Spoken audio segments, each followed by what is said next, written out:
with us today, Louis. Thank you so much for your time today, sir. And I've got to ask, how have you been able to cope with the pandemic recently? We'll start with that. You been doing okay? Well, it's an indication when you get spiritual like that. God kind of tries to gets his attention on us because he needs our attention these days. Sometimes it's a hurricane, sometimes it's a tsunami, an earthquake. Now it's quite serious. We need to stop what we're doing and get back and then try to look in the mirror. It's like Michael Jackson's Man in the Mirror now. Now we got to go to the soul and come up with relevant. And some of us get a little stir crazy, want to jump on out there in the street, but now it's the time to listen to those messages and get into our soul and come up with what's relevant. What I've come up with a long time ago, because I've had my own pandemic and because I've been doing this for 65 years, is that racism is a sore, it's a canker on the arm of society. And the closer we get, like they do with basketball, baseball, and football, like a team, when you do everything for the benefit of the whole, the health starts to come back and lights come on and things start moving along at a nice little pace. So what I'm about now at this twilight of my life is probably enhance whatever comes out of my mouth.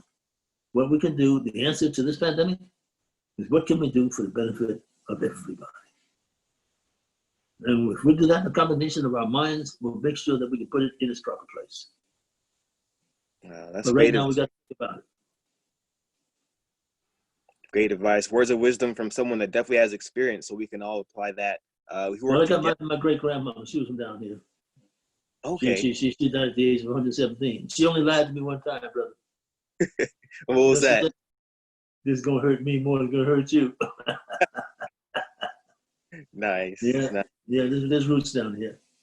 Okay. Nice. Well, we have you back home in Georgia. So let's talk about this movie you were in recently, The Cuban. So what's it about? Can you tell us about it?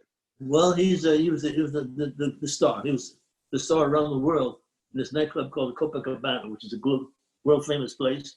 Heard of that. And Castro came with his politics, and all the nightclubs and the good restaurants, they went belly up and they had to leave the country. He left the country. He left his family and his fiancée back in Cuba. But when the movie starts, he's in an old age home. And most of the people don't come out of the old age home alive.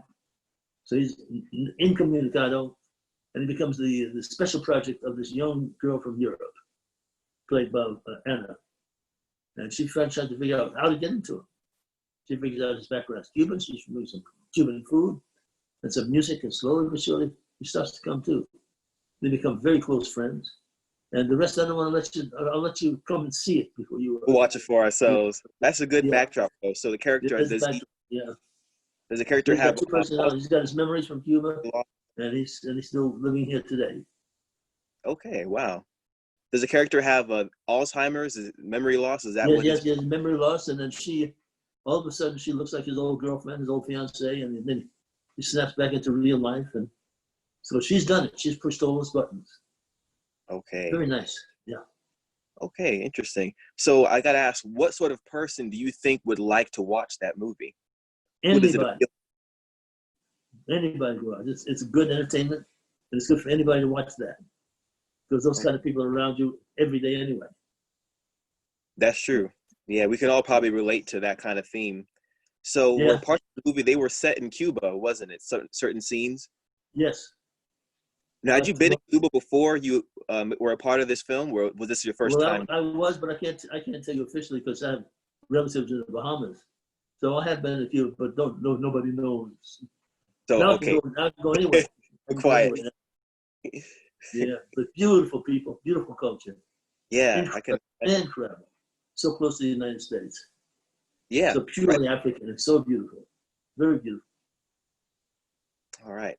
So when you got the approach, were you approached for the role? What made you want to accept it? What was appealing to you about the character, about the movie?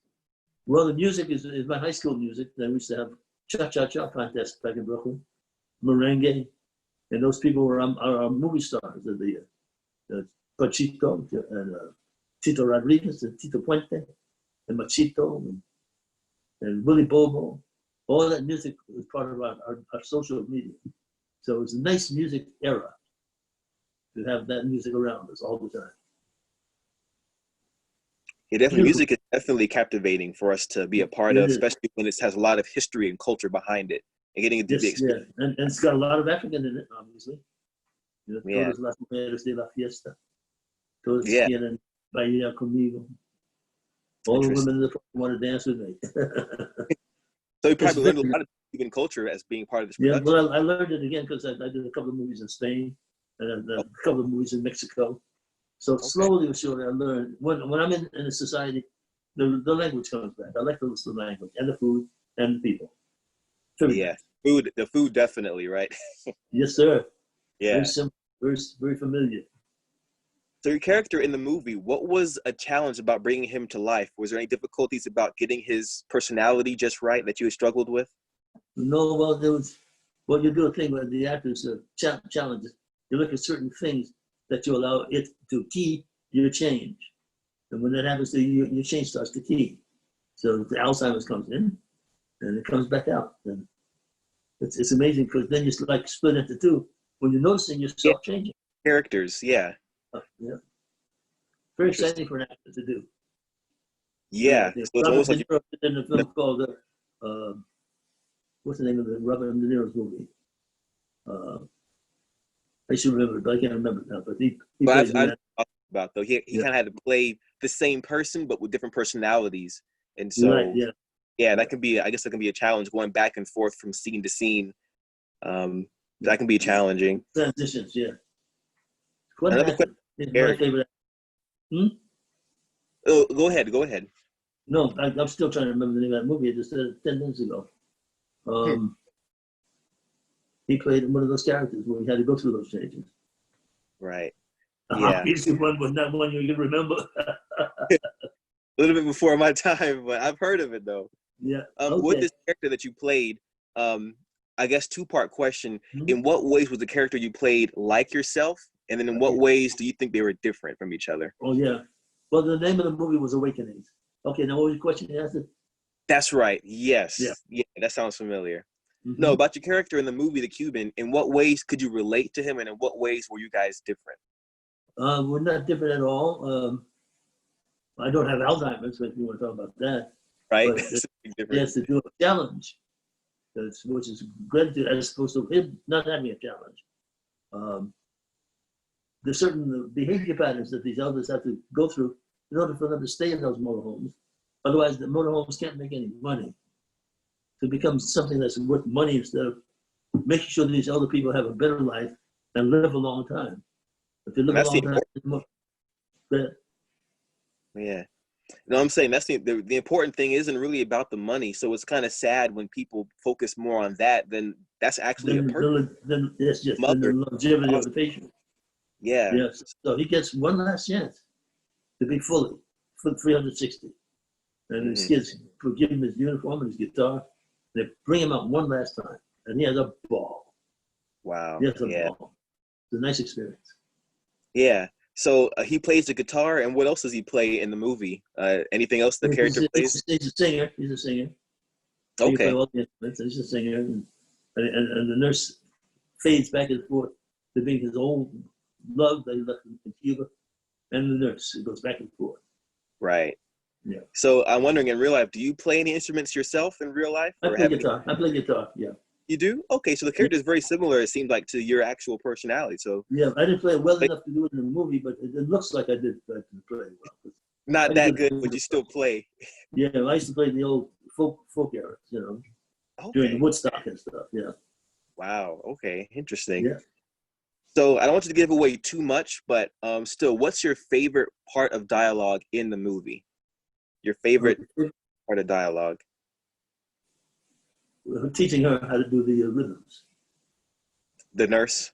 Yeah. Okay. Interesting. And why that scene? What did you appreciate about that? I don't know, it's just something magical. They can't do it on the script. They got to teach her how to do the rhythms. Throw the script away. Okay. Wow. So that part wasn't even scripted. Well, it was in the script, but they can't write something like that. You have to perform something like that. Okay. So that's a very touching scene then. So speaking more of her, your partner, Anna, she, of course, you guys had a lot of on-screen connection. It was like a real bond you guys had. So in your opinion, what makes a good screen partner and what made her a good screen partner as well? Anna was wide open for all moments. She was flattered as I was to work together. And we rolled our sleeves up, did some good work. I liked it a lot. And if I was younger, she would be Mrs. Gossett by now. Definitely. So let's talk more about your history, where you came from. So you were born in New York, Yes, Sheepshead, Bay Area, huh? Bay Area of Brooklyn, Sheepshead. Yes, sir. Okay. When you think back to when you were a youngster growing up in that area, what did you enjoy doing? And did you think you were going to grow up to be an actor? Did you have other aspirations growing up? Well, I wanted to be an athlete and a doctor. It was post-depression children. No racism in Golja. We took care of one another very well. Okay. And that was the time that stamped in me the way the world should be. Because we took very good care. There was no money, but we had a wonderful time. And those people now, if they're alive, are still my friends today. Wow. So you had made lifelong friendships back then. Yeah, that's right. That's right. Wow. So you wanted to be an athlete and then a doctor. So how did you get on acting, and how did that come about? My English teacher in Abraham Lincoln High School was a former theater man. He looked at the headlines and his trades that he worked, and he said, they're looking for somebody to play this lead in a Broadway show. I know you never saw a play, but why don't you take your mother down there and see what happens? You couldn't lose. I got the part. Wow. Yeah. What was the play about? Do you remember? It's called Take a Giant Step. It's about a kid my age who was getting in the proposition of being the most popular kid in the block, but now it's time to go out with dates, and there are no black girls. Wow. So what goes through his emotions? He has to take a giant step for mankind and go anywhere else, like I did. I decided to go to the black, brown, yellow, red, and green. It was fitting. You took a giant step doing that performance, and look what it led to. So that's a connection there. All right. Well, let's see. If they were gonna make a movie about your life, who do you want to play yourself in that movie? Any actors you have in mind? Throw it up in the air. There's some great ones. Some great ones out there. Yeah. Who would you pick? What are some of the great ones? I'm not gonna do that. There's too many great ones, though. It's hard to pick favorites. Yeah, there's a lot. Pick anyone. There's a lot. Yeah. So you've been in the Cuban, but you've been in many other films and productions throughout the years. So what are some of your favorites, and why did you love being a part of it so much? Well, my favorites, of course, my first time in Africa. And then, of course, Emmy-winner we did in Germany. We did parts of Roots in Savannah.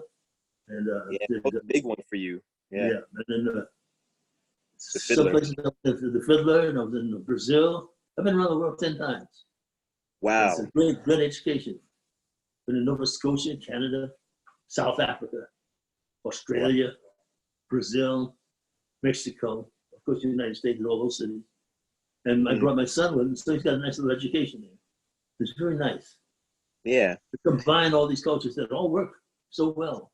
They have their own foods and their own culture. Our survival depends on a combination of all of those cultures for mutual growth. Yeah. It seems like your travels have brought you into contact with many people from different cultures, and that's given you a broader spectrum of mankind as a whole, and you're able to see not just one color, but multiple races and how we have to work together to get along. That's our only answer. That's the only answer we got left. Yeah. That's the only answer we got left. As soon as we'll take a deep breath and realize that, then we'll make it happen. Yes. We're relatively a young culture, but it takes a minute for us to get it. Right. Interesting. So I know that I'm sure at this point work has kind of been hard to do. They've shut down a lot of productions. But do you plan to do more productions once the industry gets back rolling with their filming again? Absolutely. I can't wait. There's a lot of stuff waiting on me. And I'm not going to be superstitious because they got all this stuff on the plate. But you'll soon know, hopefully, when we can get on the ground running, there's a lot of stuff to do. Yeah. Well, I'm really looking forward to that. But what about when you're not acting, when you're not working? What do you do for fun? What's a perfect Sunday afternoon for you? Well, when there's no pandemic and I get on the street, I can go to a ball game or listen to some music. I love sports. Of course, I like my friends with these athletes. I like to watch them. And it's something I can identify with. That's what I like to do mostly. Okay. Interesting. And watch them play ball. Watch the excellence, watch the. They're good, boy. Especially the basketball players, those baseball. all of them.